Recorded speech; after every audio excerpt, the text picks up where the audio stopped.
Vamos falar agora sobre o papel do CETRAN, o Conselho Estadual de Trânsito de Santa Catarina, com o presidente do CETRAN, Atanir Antunes, que está com a gente nesta manhã. Obrigado, Atanir, pela participação. Bom dia.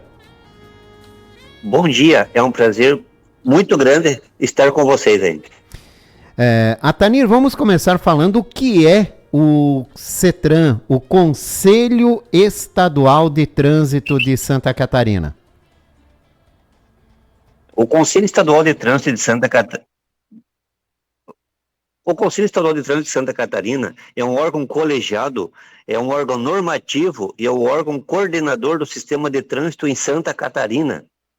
Nós somos um colegiado composto por 16 pessoas e uma das nossas funções é julgar recursos de multa e também julgar recursos de suspensão e cassação, entre outras atribuições. E quem compõe esse conselho, né? Que pessoas são essas que compõem esse conselho?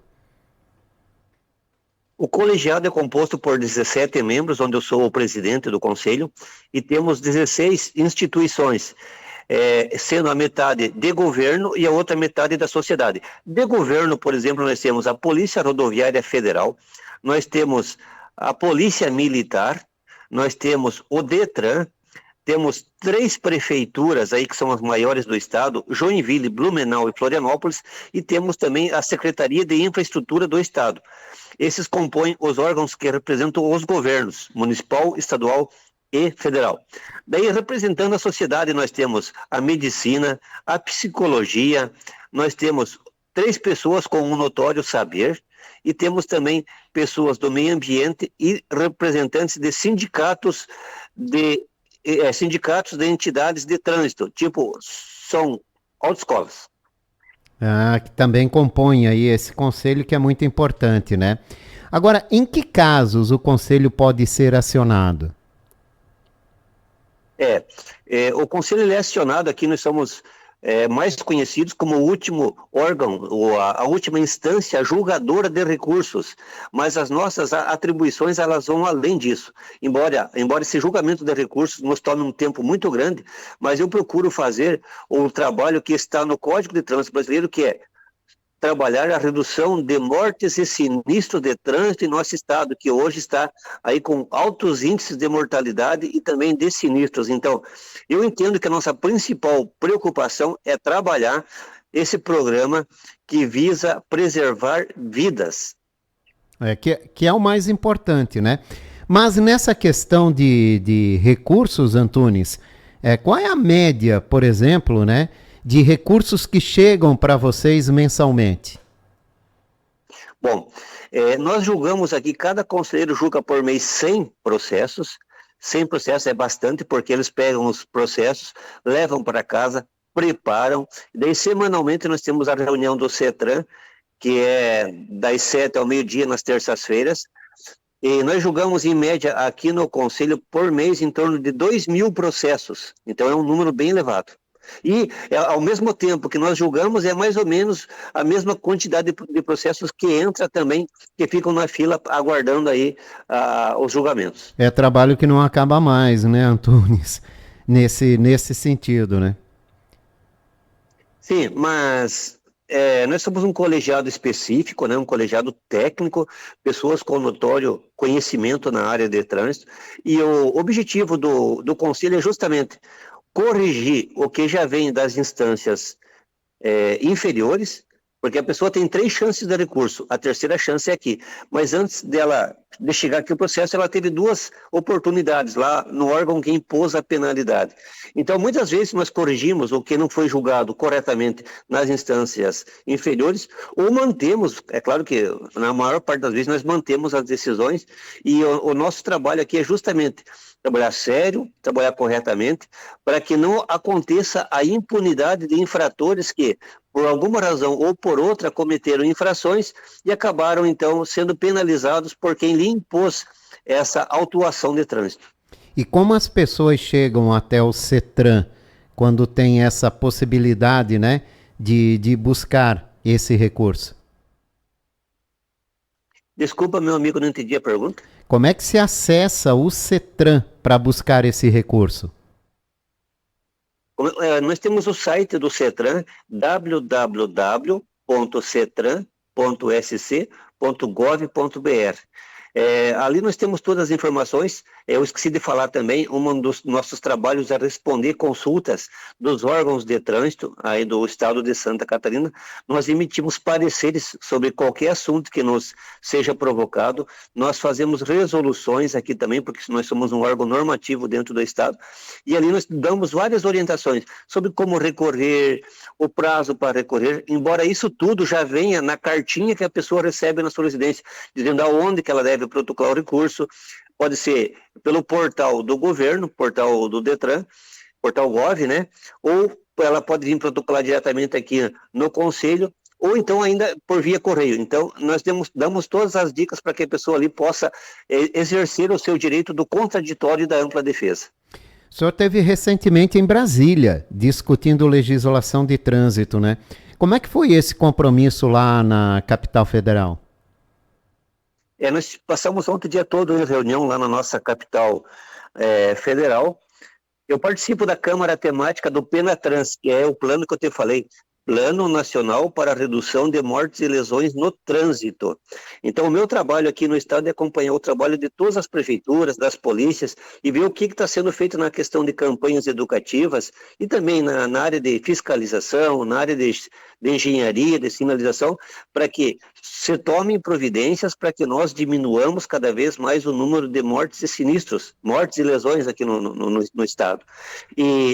Só que um assunto que eu vejo com muita preocupação, é assunto para bastante tempo, se nós começarmos a falar aqui, porque o governo federal está falando na questão da desobrigatoriedade da pessoa que faz a carteira de motorista não ir mais para o CFC, né? Eu vejo isso com muita preocupação, porque no mesmo tempo que o governo federal nos chama para trabalharmos a redução de mortes e lesões, ao mesmo tempo libera, assim, programas, né, que com certeza vai contribuir porque ocorram mais acidentes, mais sinistros de trânsito. Eu vejo isso com muita preocupação, sabe, meu caro? Eu ia falar justamente sobre isso, né, que avaliação o senhor faz.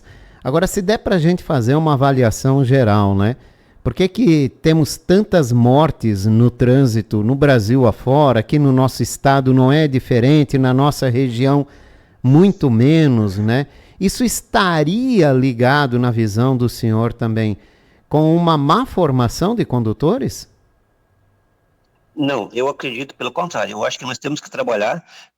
Eu entendo que a formação de condutor, ela tem que ser melhorada, tá?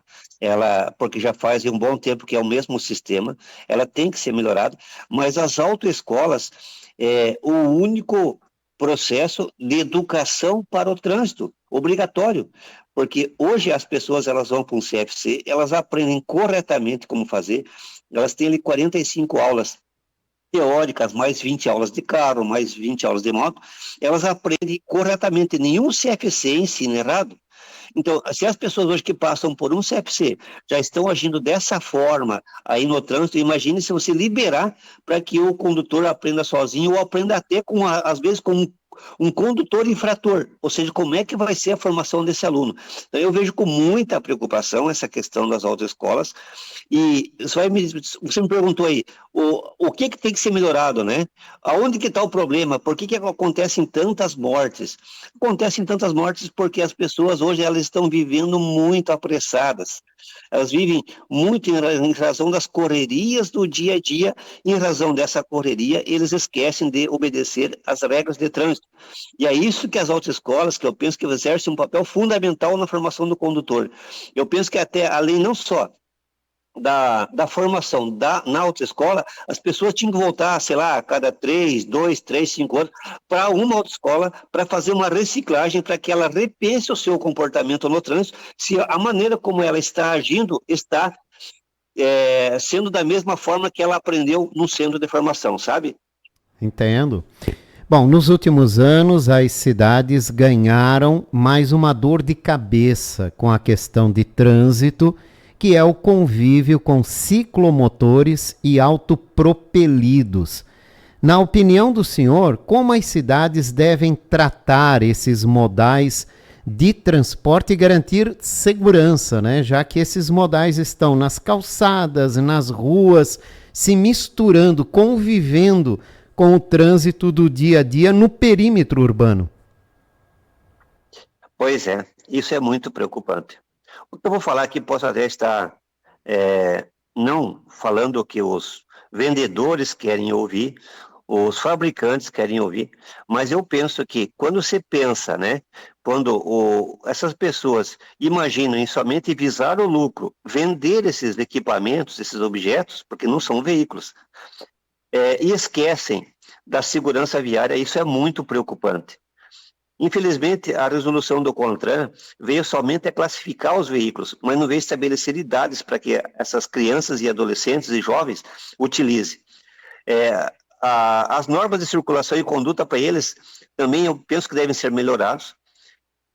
Somente transitar em locais adequados, porque hoje, você sabe, tem ocorrido muitos acidentes de trânsito, falar acidentes, mas o certo é sinistro, né? Muitos acidentes sobre as calçadas. Nós já temos hoje no estado 6 mortes de jovens e adolescentes, nós já temos mais de uma centena de feridos, nós já temos uma criança com a perna amputada em razão disso. E daí? O fornecedor, o fabricante, o vendedor, eles querem vender. Tá, mas de onde que está a segurança viária para isso tudo?